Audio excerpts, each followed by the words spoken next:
Okay, good morning, everyone. Thank you for joining us for the first SELCAN webinar in this series. It's great to have you with us this morning.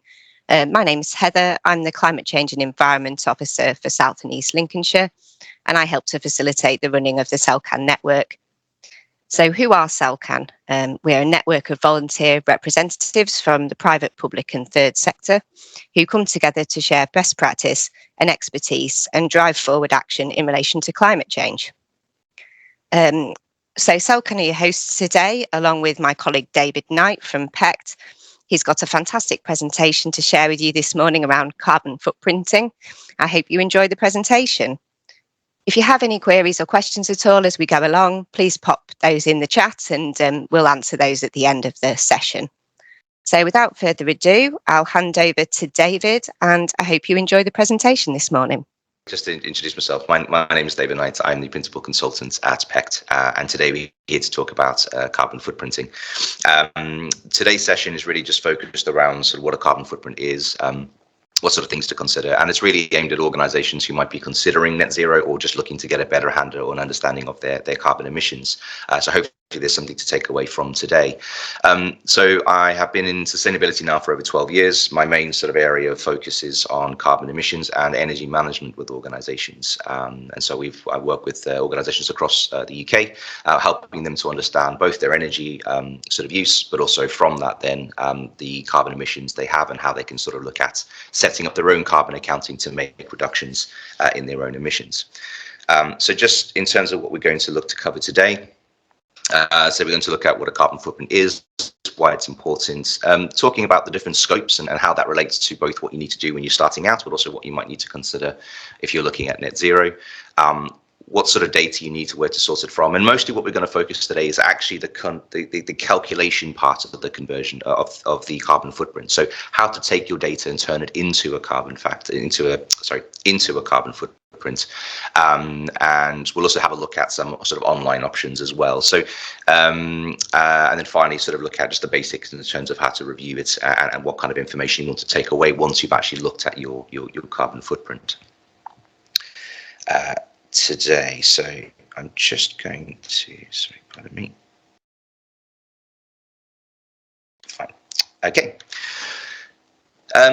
So first of all, in terms of what a carbon footprint is, I mean, I guess the basis of it is really anything we do is essentially has some link to carbon emissions. So every time we use fossil fuels, we release greenhouse gases into the environment, and the measure of these is our carbon footprint. One thing to sort of take away is that when we talk about carbon, we're actually talking about the recognition of all greenhouse gases, and we use carbon as a sort of catch-all term. So we're not specifically talking about carbon dioxide specifically, we are actually talking about carbon, and what we do then is we actually convert all of the other greenhouse gases to an equivalence of carbon. So greenhouse gases effectively have what we refer to as global warming potentials. It's how much essentially heat they sort of trap within the environment. Each of these gases have different potencies. So some will last for thousands of years, some will only last for a few years, and each of them will have a slight difference in terms of the impact they have to global warming. Now, effectively what we have in terms of carbon dioxide is we refer to that as having a global warming potential of 1, and then what we do is we convert all of the other gases which are significantly more impactful, and we convert them to a carbon equivalence. This is important to understand that when we're talking about a carbon footprint, we're talking about a capture of all the greenhouse gases. Now, when we actually report our carbon footprint, we report it as carbon dioxide equivalent, CO2e. So whenever we're converting our carbon footprint and whenever we're reporting our carbon footprint, and you see this term CO2e, that's what we're referring to. Essentially, it's all of the impact we have on global warming and the potential that we have in terms of any sort of activities that we do. The recognized greenhouse gases, so the 3 that are naturally occurring, so we have carbon dioxide, methane and nitrous oxide. So these occur in sort of everyday sort of activities. Carbon dioxide, obviously the one we know, methane typically from farming and agriculture, but also from landfill, a huge source of methane gas. And then nitrous oxide, which typically comes from sort of farming, again, agriculture, fertilizer, but also from some sort of chemical interactions. Then we have the man-made gases. Now here we have what we refer to as the hydrocarbons or fluorocarbons, chlorofluorocarbons. Now, for the most part, the CFCs have been banned. They effectively are ozone-depleting substances, and through the Montreal Protocol, they were banned. And so we don't tend to use those anymore. They were replaced with the hydrofluorocarbons. Now, for anybody who has air conditioning systems or any sort of large refrigeration plants, that refrigeration that sits within those systems are your hydrofluorocarbons. Now, these are significantly potent, anywhere up to around about 15 to 16,000 times more potent than carbon dioxide. So we only release these in small quantities, but even a small quantity has a significant impact. And this is really important as we start to shift to a warming world where we're starting to look to introduce more air conditioning systems. If we're introducing more refrigerants, we're actually sort of, potentially compounding our impact in years to come. So there's lots of work at the moment in the sort of air conditioning and refrigerant world to look at refrigerants that have a lower carbon emission. The key one here, sulfur hexafluoride, it's used in our electric industry, particularly around sort of large electricity plants. It's used as an electrical insulator and a suppressant. It has impacts about 23,000 times more than carbon dioxide. So again, as we move to a more electrical world, trying to find an alternative to sulfur hexafluoride that has a significant impact on the environment is obviously something they're doing within that sector as well. So the key thing here in terms of when we're looking at carbon emissions, when we actually convert and calculate our information, we're only looking to calculate what's relevant to us, but we are always looking at any impact we have from any fuel we burn, any activity we do, and where these impacts exist within that as well. Now, just to sort of go over in terms of why it's important, I mean, the sort of the key driver to a lot of the carbon conversations we're having at the moment sits within the sort of net zero agenda. Now, Paris Climate Agreement in 2015 was the first time that all parties ratified that as a world, essentially, we need to start to tackle climate change. We need to start to actually mitigate and minimize our carbon emissions and reduce them as low as we can. That led to the UK government setting into law the target of their 2050 net zero. Now, that sort of act of doing that, what it has done, meant that larger organizations now have significant pressures on them to look at net zero, which means that they're now looking at their carbon emissions and how they can start to decarbonize that. The key element of the net zero agenda is that it's not just you as an organization, but actually your value chain. So that's everything you do as an organization, including anybody you work with, any products you purchase, or any services you deliver. The carbon associated with that has to be accounted under net zero. Now, we're not here to talk about net zero today. We're talking just about carbon footprinting, but this just sets the context. As a result of that, larger organizations specifically have to now start to look at their supply chains. So just as an example of this, under the procurement policy note 0621, any organization that's wishing to tender with public sector organizations, including the NHS, if the tender is above 5 million, you have to have a carbon reduction in place. Carbon reduction plan in place. So there are lots of companies that we're speaking to at the moment that are looking to tender to work with public sector organizations that are being asked to produce these carbon reduction plans. So that's one of the sort of big drivers that we're seeing for a lot of interest in carbon footprinting at the moment. We're also seeing pressure from the public, particularly the younger generation, and most importantly, actually sort of university or student leaders, our future employees, are now really sort of taking an interest in climate impact and specifically looking at organizations that are understanding their sustainability and doing actually putting an effort to minimize their impact they're having. A key thing also in terms of your carbon footprint is to look at business resilience and reduce risk. With net zero and sort of the conversation that it's sort of leading to, there's lots of changes on the horizon for organizations, and by actually looking at your carbon footprinting now, it sort of helps to put you in the best stead that at a time when we might need to actually report where all organizations will need to report through some reporting scheme, by actually having that approach now and having a good understanding of your carbon footprint, where there's free advice available and webinars like this pretty much everywhere. It's a really good opportunity now to start to look at your carbon footprinting going forwards. Okay, so that's what a carbon footprint is and why it's important. So what we're going to do now is start to look at the sort of the basis of when we're looking at building our carbon footprint, what kind of information do we need? Now, this is taken from the Greenhouse Gas Protocol. They are effectively the international methodology that all countries follow when we come to completing our carbon footprinting. So in the UK, any reporting that's required in the UK will follow the GHG Protocol's methodology. Now, what they sort of put in place is whenever you're thinking about what you need to include as part of your carbon footprint, these are the 5 principles that you want to think about. First of all, any information needs to be relevant to your organization. So effectively, does it truly reflect your company's carbon impact when you're looking at the sources of data that you're including? Most importantly, what's relevant is, can any decision maker act in confidence when making decisions based on performance? So what we mean by this is, when we're including sort of our data sources and we're trying to convert our carbon footprint, we want to include anything that actually allows us to make informed decisions, that when we're trying to decarbonize and we're trying to improve our carbon emissions, we need to make sure we're acting off data that's relevant to us as an organization.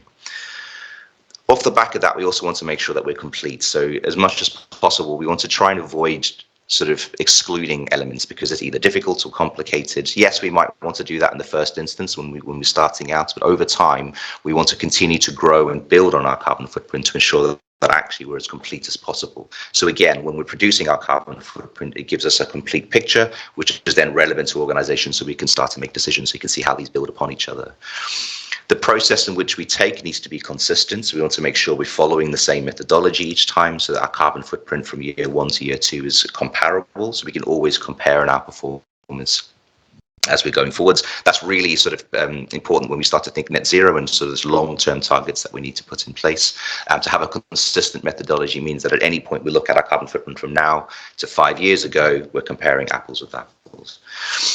We want to ensure that we're transparent also. This is one of the key things, I'm sure by now we've heard the term greenwashing. If not, they're aware of the concepts of greenwashing, really sort of problematic within this space. So by being as transparent as we can in terms of how we've calculated our carbon footprint, what methodology we use, if we have excluded any elements, why have we excluded it, and how we are justifying it. So as an organization, to be transparent, to basically make available to anybody who's interested in looking at your carbon emissions and how you calculated it, just helps to give you sort of good faith in terms of the information that you're reporting.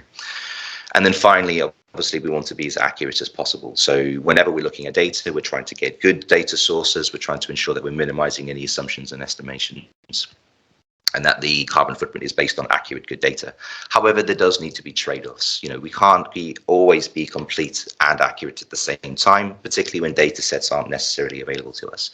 So there are times when we're doing this that we might want to basically prioritize completeness over accuracy, because we can improve accuracy over time rather than just excluding something because we don't quite have the good data sources. The term "don't let perfect be the enemy of the good." It's better to start calculating your carbon footprint with whatever information you have. And if you have to use estimates at this point, fine, use estimates, but then over time, recognize what those are and how you're going to be able to improve them with time as well. So when starting out for any organization like this, it really comes down to complexity of the company. Now, for most SMEs with simple sort of operational control mechanisms, it's kind of straightforward. What we're looking for when we're talking about organizational boundary is we're drawing an imaginary line over everything that we are responsible for as an organization. So that's what your boundary dictates. So what are we going to include as our emissions? We're directly responsible for those emissions. And what are we going to include as someone else's responsibility, but we have an indirect influence over those emissions? So we're not excluding anything with the boundary. We're just basically taking responsibility for what's ours. Now, the easiest way to do this for most organizations is just to go with operational control. So effectively, you have the authority and total control on all decisions, including financial decisions. So any decision you make, you can change your operation based on anything that you want to do. You can change your business performance, business activity. You have full control over everything. Now, anything that sits within that operational control is now your responsibility. Any fuels that are burnt within that operation, you take responsibility for those emissions. The alternative to this is financial control. So for some organizations, you might not necessarily have sort of operational control, but you can dictate some operations through financial mechanisms. So for an organization, and again, this is mostly when we're talking joint ventures or, again, sort of where you have sister companies or that kind of thing in place, where you want to think about where do we draw the boundaries and who takes account for what. That's where you want to look at whether you need to look at operational or financial control. But for us, for most of us is if you control it, if you have operational control over it, that's what you include as part of your emissions. And anything that sits outside of that would be sort of what we call indirect emissions. Now, just as we're talking about that, what we then have within carbon footprinting is we refer to as scopes. So the idea of scopes is to be able to sort of identify sort of core responsibility for those emissions. So our organization boundary tells us our operations that we want to take ownership of. What we then look at is who's responsible for the emissions in that instance. So we break them down into 3 scopes. So we have scope 1, scope 2, and scope 3. Scope 1 is direct greenhouse gas emissions that are released from equipment or plant that you directly own and control, and you're doing it at site or at source. So any boilers, any furnaces, any vehicles that you own, as I mentioned before, with sort of the air conditioning systems and any refrigerant that leaks from those systems, these are all plants and equipment that you own, you operate on sites or operate certainly within sites that you manage, and you are directly responsible for those emissions because they sit within that organizational boundary. Those fuels will eventually sit under scope 1. When it comes to scope 2, what we're talking here is the actual purchase of energy. Now, the reason this has a slightly different classification is because you are not responsible for the generation of electricity in the UK, unless you're a generator, in which then it'll be scope 1. But for all organizations, we buy electricity from a supplier, so we're not actually responsible for the generation of electricity. However, you are directly responsible for the amount of electricity you consume. So you have got complete control and ownership over the electrical systems, how efficient you are with the electricity, the way in which you use it, the ability to generate renewables on site, all those sort of things. So rather than classifying it as completely out of scope, which is effectively what scope 3 comes into play, it's you are directly responsible for the electricity, but indirectly responsible for the emissions because you're not a generator yourself. So it does have its own classification. But what's important here that when we talk about that organizational boundary, what we're talking about here is scope 1 and 2 emissions. That's everything that you are responsible for. So any equipment, any plant, any operation you have that uses fuels or uses electricity that sits within your organizational boundary, that's your responsibility, and that is what you need to report when we talk about carbon emissions and actually reporting what you are responsible for. Now, when we start to look at scope 3, at this point, we're starting to look at all the other indirect emissions. So this is really where, as I mentioned with net zero, we talk about the value chain. This scope 3 is that value chain process. So everything that falls outside of your organizational boundary. Now, in this, then, we're looking at anything you purchase as an organization, any waste that you produce as an organization. We're also talking about things like business travel, where staff travel in their own vehicles. So you don't own or control those vehicles, but you are indirectly responsible for the activity and your staff driving in them. Investments and various things as well. So that's the idea in terms of where we're looking at carbon emissions. We want to account what we are responsible for, and we look at scope 1 and 2 when we're doing that, and then we want to account for what we're indirectly responsible for, which is then sits within our scope 3. And scope 3 becomes really important when we start to look at sort of net zero, or for any organizations who might have to report under the PPN 0621. There are elements of scope 3 you have to include as part of that reporting as well. We'll cover that in a bit more detail later on today. So now that we have identified carbon footprint, what it is that we need to do, we've started to look at our organization. So what do we have ownership and control over? What are our operational mechanisms? And we start to understand basically how we separate those emissions in terms of our scopes and what we want to include as ours and what we want to include as someone else's. It's really where we start to get that information from. So in scope 1, we're talking specifically here fuels that we're using in plants. So here we're talking natural gas for anybody who uses natural gas. We're also talking maybe fuels such as burning oil. So if you're not on a gas grid and you're using burning oil instead, then obviously that falls part of this subject as well. It might be that you use LPGs. If you have any fleet or vehicles and you're purchasing fuel for them, the petrol, the diesel that goes within that. However, it could also be you have fleet, but you don't track the fuel, you just track the mileage. It could also then be fleet mileage in vehicles you own. And more importantly, one that does tend to get missed quite a lot is F-gas. So these are the refrigerant gases that you use in your air conditioning systems. They are directly responsible for those for that equipment. Therefore, you are responsible for the emissions that come from that. So that's basically scope 1. And in the brackets is places where you can get that information from. So for most of us, if you're starting out with carbon footprinting, this will just come from utility bills, invoices, that kind of thing. However, as we start to become more active in our carbon management and decarbonisation, we want to start to get more accurate data. So taking it from meter reads is a sort of more accurate way of actually tracking that information. Scope 2, as I mentioned here, we're purchasing energy. For most of us, that would be electricity. Some might be on heat district networks, which will be heat, but for the most part, organizations will just be purchasing electricity, and very, very few purchase steam.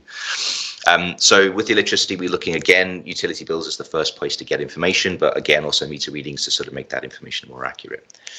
And then finally, scope 3 is the sort of the biggest area. And this is actually for most businesses or organizations, this is the largest part of people's carbon footprint, but one that I would always say leave till last. It's really important that when we're starting out, we want to focus on scope 1 and 2, because ultimately that's your responsibility. And that's really where you have best operational availability to make reductions and decarbonize your actions. Scope 3 is obviously it's someone else's reducing the carbon emissions. You're indirectly responsible for that, so you have got some influence within that sphere, but that is still limited in many aspects because it comes down to the company you're buying off in terms of what they're doing around their own decarbonization journey and how much of an impact that will have for you. So for scope 3, there are various levels of this. And one thing I would always say is start with the easy ones if you are starting to look at this or have the availability to look at this. So start with the really easy ones. So the first and foremost, the easiest ones to look at would be business travel. So this is any travel that staff undertake, whether it's through public transport, actually just traveling within their own vehicles, flights, etc. And you can generally get that information from expense claims. So just through the expense claims they make, you should be able to get an understanding in terms of the distances they've traveled, and you can convert that into your carbon footprint. Another thing to look at would also be things like purchased goods and services. So here we're looking water would be the first one I'd always recommend organizations to look at, because again, it's you can get the information from your water bills or from your meter reading. But it might also be that you want to start to look at the materials you're purchasing, whether that's sort of for some organizations could be paper, could be product that you're buying in to deliver things, but also things like if you particularly have lots of cloud computing or use data services, those sort of informations. Now they'll tend to come from supply confirmation. Are bigger questions, but again, the easy one to look at is actually what you're buying in as an organization. And then the third easiest one would be to look at waste streams, because again, working with your waste company, you can hopefully get an understanding in terms of how much waste you're producing. And it's a relatively easy process to convert waste into carbon emissions as well. Where it does become more complex, and this is really for organizations who are now looking at net zero, and also I would say for those organizations who are looking at requiring to report under PPN 0621, is you want to also start to look at your capital goods. So that's any equipment you're buying into the organization. You want to start looking at upstream logistics and downstream logistics. So upstream logistics is the transport of getting materials to your site, and downstream logistics is obviously the transport of getting any materials from your site to your client site. So the key thing here is for organizations who don't need to report under PPN 0621, start with the easy stuff, water, waste and travel. For those who do have to report, you need water, waste, travel, and then you also need the upstream and downstream logistics as well as part of your reporting under those sort of contracts. So just to give you an idea, and one of the easiest ways to start with this is to think about your business and just sort of do a mind map. So these are the different sort of, I guess, facets the business has. So you've got the buildings you have to look after. So what energy goes into the buildings? So you've got gas, electricity, fuels, water, etc. You then got your travel elements. So what kind of travel do you do as an organization? Have you got own fleets, grey fleet, public transport? Do you use logistics, freight or delivery? And how do you sort of use travel within the organization? You also want to think about your fugitive emissions, thinking about what kind of refrigerants do you have? Do you have air conditioning on site? What does that look like? And then you might want to think about your sort of bigger scope 3 waste. What kind of waste do we have? How does our waste being collected? What kind of information is available to us? And then also to think about your purchasing, your procurement. Again, what information do we have? What can we look at? What sort of detail do we need to account for when we're looking at our carbon emissions? Now, for most, I would say buildings, travel, and fugitive emissions is the first one to think about, because that's the easy to access data. Hopefully that should be data you can sort of access almost straight away and should be relatively accurate. Waste and purchasing, I'd say, are the sort of the next stage. Once you've got a good handle of what your basics are, then start to look at the more complex and detailed ones, and then start to account for that information. And really what you're looking at here is just what data do we need? So how much gas are we using? How much electricity are we using? How many miles are we traveling over a year? Because that's the information we want to use to convert to a carbon footprint. And then just to visually represent what we talk about when we talk about our value chain, this is essentially a sort of lovely way. It's from the GHG protocol, but it's a nice way to sort of recognize that you as the reporting company in the scope 2 indirect from electricity, and then the upstream and downstream activities based on the indirect emissions. Like I said, for now, focus on scope 1 and 2 as the primary, and then we can worry about scope 3 at a time when that becomes more relevant to you in terms of reporting that under your carbon emissions. Okay, so I have put the slide in here because I appreciate that not all organizations have good access to data. And one of the important things is, we work a lot of organizations who work in shared accommodation, who actually don't have access to meter readings or utility data. We work with organizations who predominantly now are remote since COVID. More staff than ever either work hybrid, so they part at the office, part at home, and some organizations that have gone fully remote, so all staff work at home. It's key to understand, as I mentioned before, when we're looking at the principles, it's to just ignore carbon emissions because we don't have access to data means that we're not necessarily being complete. So in these instances, we do need to estimate and find whatever data sets are available to us. And so the accuracy element needs to take a hit while we can be complete as an organization. There are a variety sources that you can go to, but if you're working in a shared accommodation, one of the first things to think about is speaking to your landlord to see what information they have available for you. There's also benchmarking data, so the link is in the slides. These slides will be available. I'm happy to release these slides afterwards for anybody who'd like them. And there's links available that you can sort of benchmark your how much area you take up within a business. You can benchmark it against the typical business size and how many emissions you want to associate for that. If you're working from home, there are also there is working emissions. So if you have got remote working staff, you can still account for those emissions. But more importantly, the UK government has provided conversion factors that easily allow you to calculate your home working carbon footprint as well. So there are options available to you where there won't be the most accurate of data, but will still give you something that you can report as your emissions based upon your business activity as well. So again, it's something to consider. Just if you haven't necessarily got access to live energy data, there are obviously still opportunities to gathering information that you can use. Now, whenever we're converting data into GHG emissions, so just to go over, so we've seen what carbon footprint is. Obviously, we've started to look at our operational boundaries. So what do we have ownership and control over? What kind of data sets do we need? So we started to look at what energy we're using. And most importantly, what we want to do is we want to calculate, so capture the total amount of that particular emission source we've used. So how much natural gas have we used? How much energy have we used? How much fuel have we purchased, etc. So once we have that data for the year, we want to convert this into our greenhouse gas emissions. So what we want to do essentially with this is we want to take that total amount of whatever that resource is that we've used, we want to multiply it by the relevant emissions factor, and that will then give us our carbon footprint output that we can then use in terms of reporting our carbon footprinting. Now, there's two ways that we can do this. There is the UK government website, which every year the UK produces conversion factors for us to use, freely available. Anybody can access this and use them, but they're also then online calculators. Now, what I want to do in today's session is I do want to just take us through the government's website, just to show you how it works and what it looks like. So one, you can see sort of the information that you have. As I said, the link is here on the slides, but essentially what this will do is take you through to the government website, and on here you can see you've got different reporting factors for different years. Now, the way in which it works is when you gather your data, the year in which most of that data sits is the year that you convert you use for your conversion factors. So just as an example, if you're January to December and that's what you've calculated your year on, then obviously it's January 23 to December 23, then you use 2023 factors. If you are a tax year reporter, so you go April to March, April 22 to March 23, you use 2022 factors because that's where most of the data sits within. We do work with educational bodies. So if you are reporting on the educational boards, that's September to August. So if you go September 22 to August 23, most of your data sits within 23, so you use that year. So as you can see, it's whatever you have most of your data in, you'll just pick whichever year. If you do half yearly, and we do work with companies that do that, so you report July to June, just pick the latest year. It doesn't really matter too much because you're 50-50, but we just recommend picking the latest year and then just being consistent when you've done that as well. It's also important to bear in mind that conversion factors are always done historically because you need a total year's worth of data to convert it, and these are released in July every year. So we're just going to very quickly take you through the process. So the conversion factors are here, and essentially what you do is you go into it, and I would recommend the condensed set, the first one that comes up on there for most users.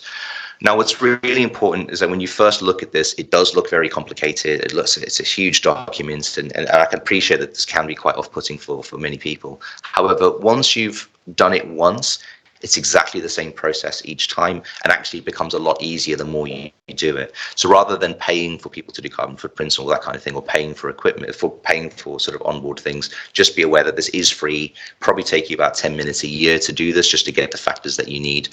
So it's not even a massive time ask, but it is just getting used to it.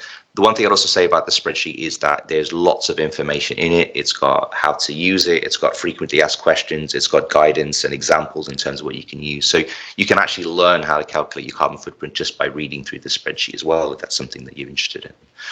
But just to break it down very quickly, so it's broken into fuel types. So you've got fuels, bioenergy, refrigerant, vehicles, electricity, etc. And it's also broken down by scopes. So the color coding is anything in green is scope 1, anything in blue is scope 2, and anything in orange is scope 3. So as you can see in scope 3, you've got water treatment, material use, waste disposal, that kind of thing. So again, depending on what you want to account for, just go to the relevant section and find the information that you need. I'll take you through 3 elements today: fuels, vehicles, and electricity, because they'll be the most common ones used by most organizations. So in fuels, as we can see here, the way it breaks it down is you have the activity types, the type of fuel. So we have gas fuels, liquid fuels, and solid fuels. Not that any of us would be using solid fuels, hopefully, but liquid fuels and gas fuels would be the 2 main ones.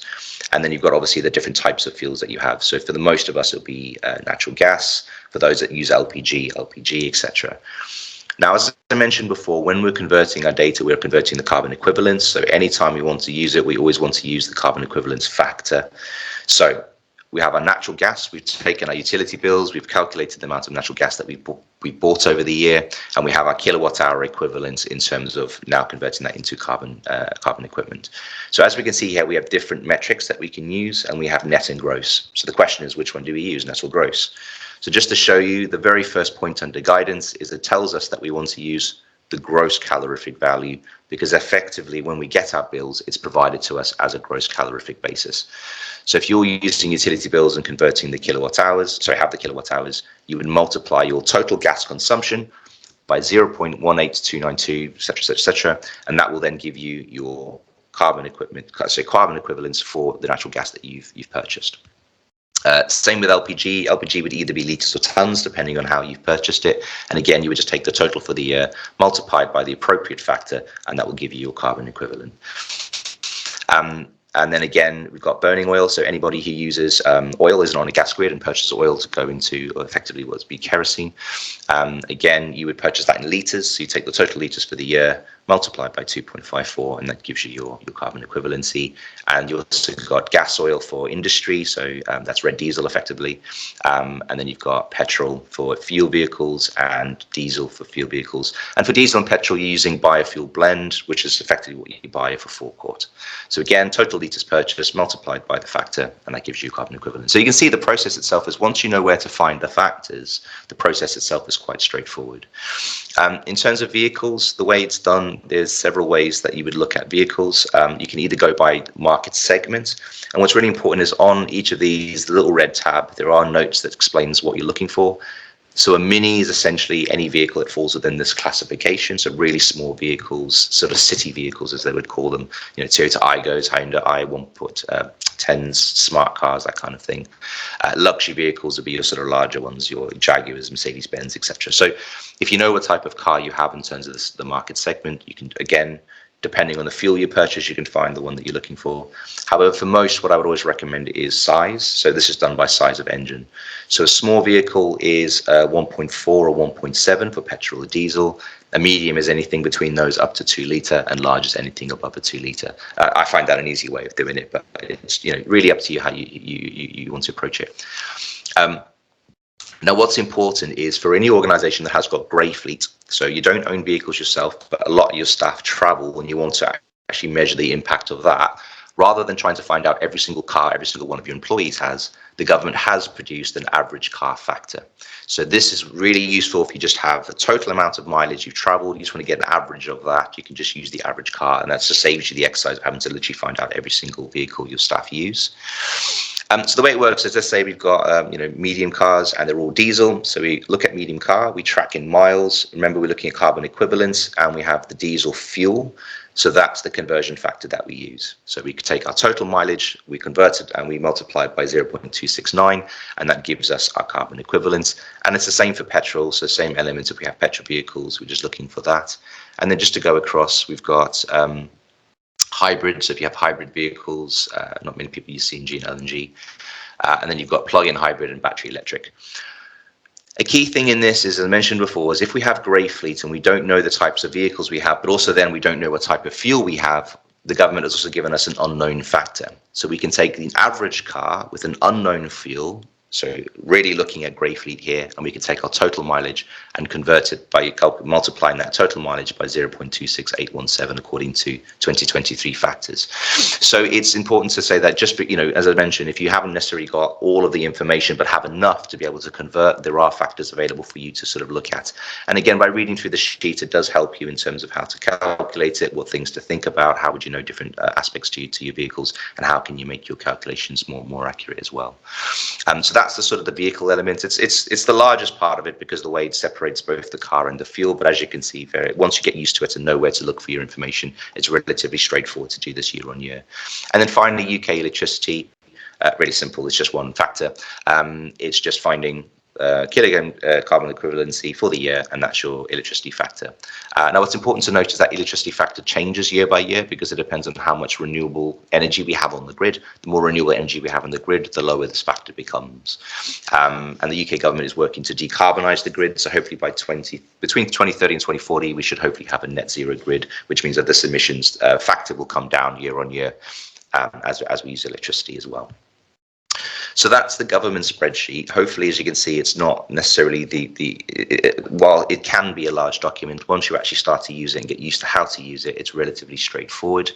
And as always, if you read through the spreadsheet itself, it will actually help you to understand what kind of factors to include, which elements to consider as well.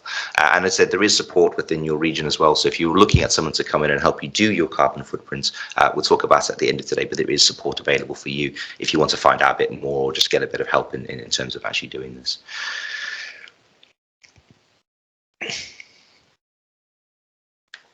Okay, so we've taken our activity spend, our total use for the year. We found the emissions factor through the government website, and all we then do is we multiply the activity by the emissions factor, and that gives us our carbon equivalents. Now, if you noticed in the spreadsheet, it referred to as kilograms of CO2e. When we're reporting carbon footprint, typically we report it in tons.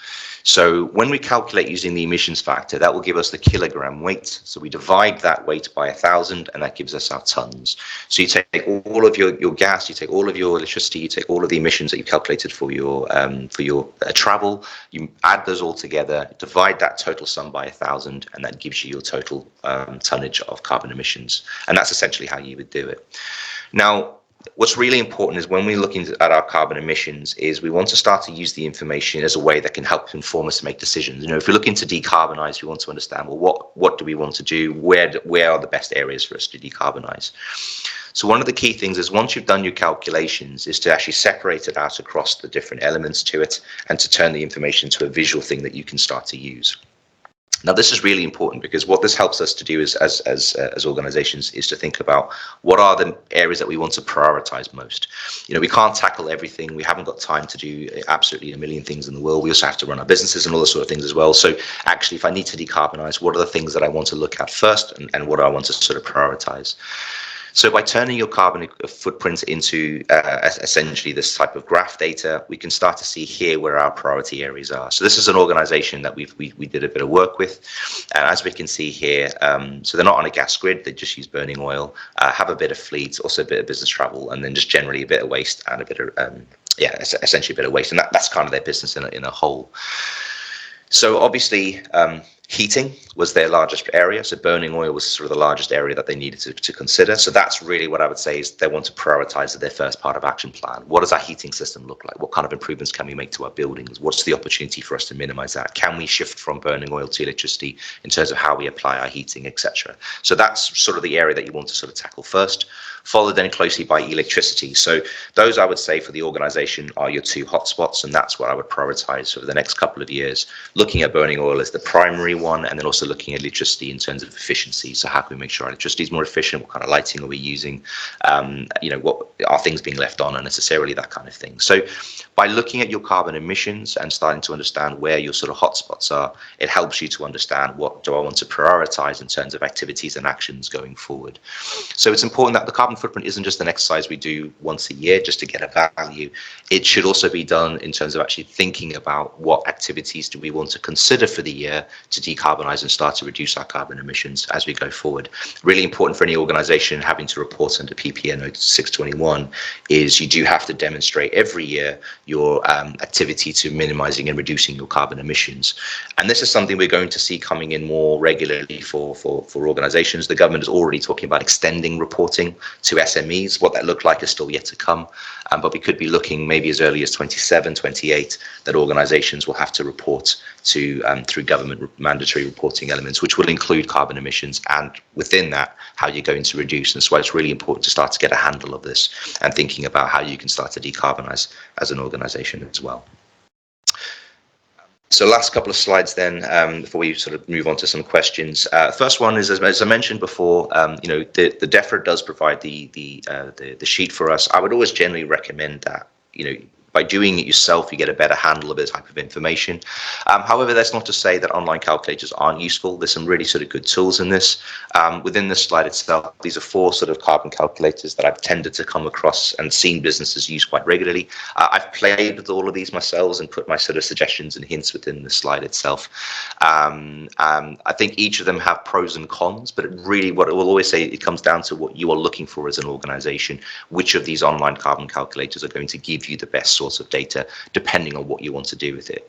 The NatWest Planner one is quite detailed. It asks for a lot of information, but I do actually find that one quite useful out of all of these, particularly if you're looking at carbon management, because it does come up with action plan suggestions. It's a sort of an interactive type way of actually looking at your carbon emissions with some useful sort of hints and tips of things you can consider, and you sort of tick off an action list, and it actually helps track your performance of the things that you've done as well. So really useful for those just starting out who perhaps maybe looking for more of a carbon management tool. The rest of these are just more calculators, which will just give you outputs. Going back to the slide previously, outputs will then help you to decide what things you need to do, but they are just that, they're just calculators. With the Carbon Planner from NatWest, it does feel more of a management tool rather than just a carbon calculator. So again, have a play, see which ones work for yourself. If you can do it manually, that's what I would suggest. But if you are looking for a bit more involvement or just an easier process, then the online carbon calculators are there. Most are free. They all require a sign up apart from the Carbon Trust one. And the only one that costs is the carbon footprint one if you are a large consumer. So it's only aimed specifically at smaller organizations to use that calculator. Now, it's really important for me to always say, as I mentioned before, within any sort of carbon calculation, is we also want to think about what we are going to do around decarbonisation. The footprint's useful; it gives us something that we can report. But what we're looking for, and what we're seeing the pressure within, particularly the net zero agenda, and particularly within the supply chain conversation, is organisations not just calculating and showing their footprints, but actually what are they doing to minimise that.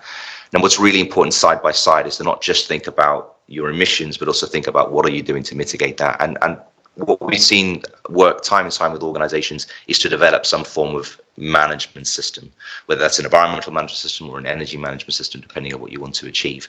The reason for this is because it helps you to sort of plan and think about what kind of activities you have, how are you going to track those activities, what kind of targets do you want to set, how are you ensuring that your targets are being achieved. So it gives you a framework and a systematic approach to not only understanding what your emissions are, but certainly what kind of activities you can undertake and how effective those activities are doing. Management systems also require good communication throughout. So it's a great way of actually engaging with your employees and getting them on board to supporting any sort of decarbonising actions. Now, there are paid for schemes. They're obviously funded or accredited schemes. They're not necessary. You can set up a management system without them. But one of the benefits to actually going through a certified scheme is that you do then have funded, effectively, you're funding someone to actually come in and help you. So a third party will come and actually look at your system and help you recognise where there's opportunities for improvement as well. So, if it's something that you're quite new to or you're really struggling with, and actually by looking at certified schemes means you actually get the help and support you need to not only setting up the system, but also over time identifying the best ways to continually improve and drive down your decarbonisation as well. And then just for information, the final slide is just useful sources of information. So as I mentioned before, the GHG protocol is the international standard. It's a massive document. It's really for those who want to really delve into this and understand the nitty-gritty to it. I obviously have read it. It's a great document to read, don't get me wrong, but I think it depends on the level of understanding you want to have. The government has produced a slightly more, shall we say, tailored one specific to SME. So the SME GHG reporting guide takes the GHG protocol, but refines it to what SMEs would be encouraged to consider when thinking about carbon reporting. So really useful information in there as well, a slightly easier document to read. And then, as I mentioned, there's the DEFRA UK conversion factors. But then any organisation who's looking for support, so the SME Climate Hub, they've got a whole plethora of information that you can download, toolkits, templates. One of the carbon calculators was theirs as well. So again, a nice sort of access place to go for businesses who are looking at more information. And then anybody who is required to report under PPN, every 2 weeks, they do run a 1 hour briefing. So this will help you to understand what is required under it, what sort of things to consider, the scope classification, as I mentioned, and what to include within that as well, and just generally the process of how to report annually. So for anybody who's been requested that you need to now report under it or are thinking of tendering for the sector where this is now required, these are really useful briefing sessions to be aware of to help you on that. Pardon me. And that's it from me. So I'm just going to hand back to Heather to say the next two slides then I just sort of cover sort of Tony's aspects, so for additional support on it. So that's it from me. So hopefully within that, a sort of good roundup in terms of carbon footprinting, what to sort of consider, how to sort of go about it, what kind of data you need and how to convert that into information. And then, as I said before, there is funding or support available within your region, which Heather will take you through now.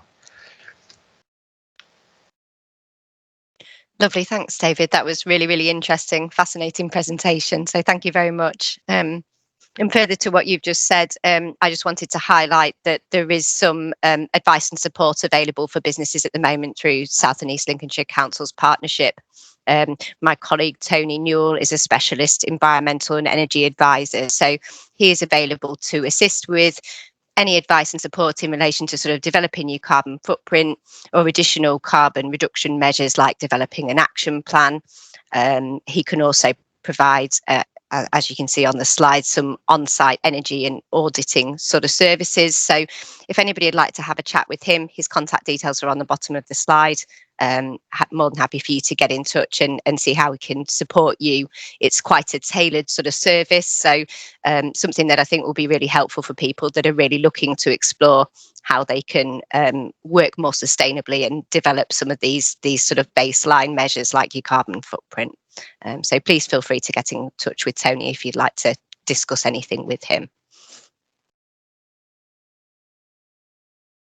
Lovely. So we've also had a question in the chat from Graham.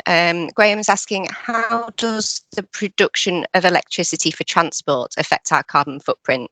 And he's asking, is electricity for transport really so green?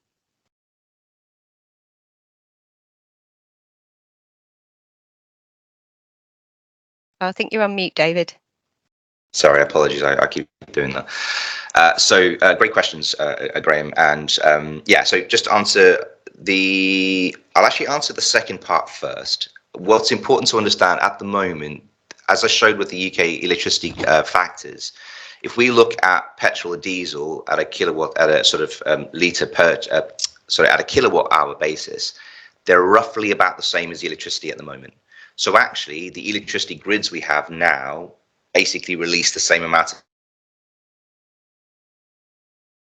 of emissions. So at the moment, carbon equivalencies are about the same. However, as I have said, we are looking to decarbonise the electrical grid. So in time, as the UK grid does become more renewable and more renewables are put onto the grid, our electric vehicles will in time become more green as such, which is something that fossil fuels can't do.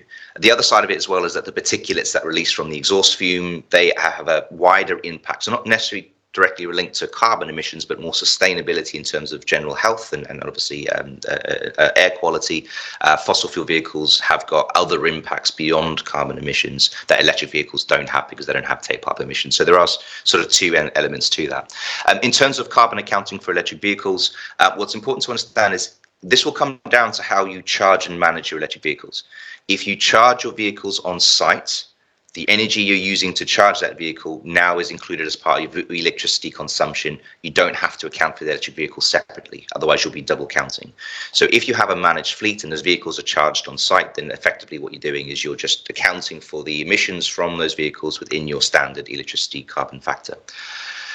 If, however, you're charging them off-site, now most charging stations, now you effectively log in to say, yep, I'm charging my vehicle. That then sends effectively an invoice or a sort of information to you as a company to say, okay, you're now charging your vehicle with us. This is how much you owe it, because obviously there's charging costs associated with using charging stations across. You will then actually send that invoice. That will then give you the amount of energy you've charged at. So again, you would just account for that within your electricity. Arguably, that would actually come under scope 3, but at this point in time, because it's still your vehicle that you're owning, it sort of is a grey area. So some organizations are reporting that as scope 3, some are actually just including that as part of their fleet accounting in terms of the emissions associated with fleet. That will just come down to how you want to sort of draw your boundary and what you consider. But yeah, so the key thing with it is if you're charging on site, it becomes part of your electricity. If you're charging off site, you'll then be sent that energy data from the charging stations that you're using, which will then account separately. So electric vehicles are managed slightly differently depending on how you're managing it. One key question I got asked the other day is, what about home charging for people who take their vehicles home? Hopefully, if they have a purpose-built electric vehicle charger, you'll be able to get the same information in terms of how much charge has been made, and your staff member can, employee can send you that information. If they are just charging at home, then what you need to do is just take into account how much time is spent charging at home versus charging elsewhere. If it's minor and only happens once in a while, then it might just be you want to just apportion a small amount of emissions to that vehicle charging and just say, well, how many hours, how many days a week do you charge? What's the average charging time? And you can do it that way. Again, it's one of those areas where it does need to look into it, how big it is and how much of a problem it is. But for most, it's either on site or it is through charging stations, which you'll get information from. If that answers your question.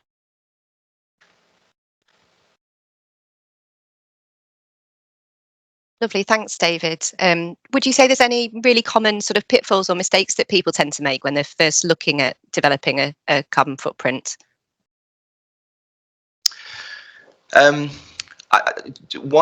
area, and I probably didn't cover it today, but one area that I get a lot of questions around is green tariff electricity, which I think is slightly problematic in many respects.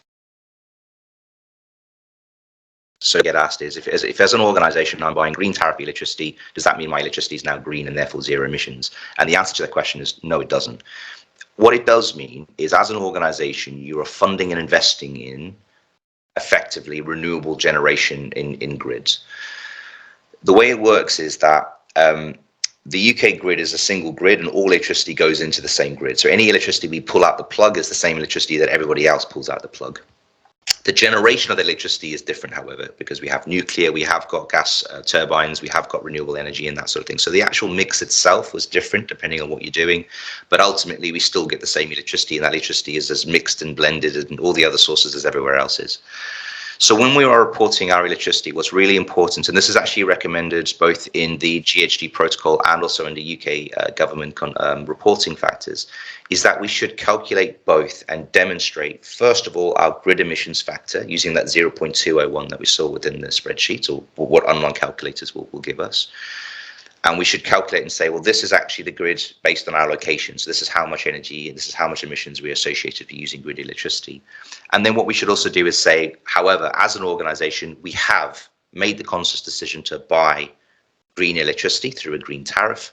And therefore, we also want to demonstrate that we have got zero emissions associated to the generation of electricity. And what you do is basically you show both. So you show both the location factor and you show the grid emission, and you show the what they call the market-based factor. So it's slightly complex because it's a little bit hard to sort of get your head around. But what you want to demonstrate is that you are, as an organisation, taking account for the emissions associated with the UK grid and what you're consuming, and that you still want to drive decarbonisation down. But also demonstrating that as an organisation, you've taken the conscious decision to specifically purchase renewably generated electricity, and therefore can show it as an offset. So we're showing that electricity is offset through our purchase. However, it doesn't mean that your emissions are zero emissions. The only time you can ever claim zero emissions is either you generate electricity on site through solar PV or wind or whatever the mechanism, or you have specifically bought a renewable energy generation guarantee origin, a REGO as they call it, and you are now responsible for that REGO. So you've purchased that to offset your electricity. That's the only time you can claim zero emissions. So that's one question we do get a lot of. In terms of starting out, with all organizations, the key things, just to start really simple, just start with the basics, look at your buildings first and travel first. It's a real sort of key thing rather than getting into the weeds of all the other complex things. That's always a good place to start for businesses. Thank you, David. That's really interesting and some really helpful, insightful comments there really helpful. Thank you.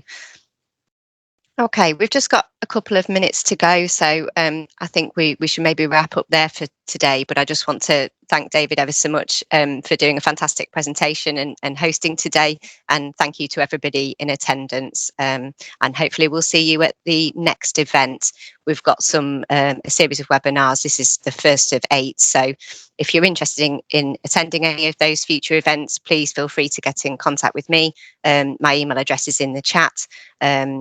And as I say, there's about 7 more events coming up. If any of those are of interest to you, please get in touch with me. Or as I say, if you want to fill in the registration form, as you have done today, that will also work as well. So thank you all, and I look forward to seeing you again.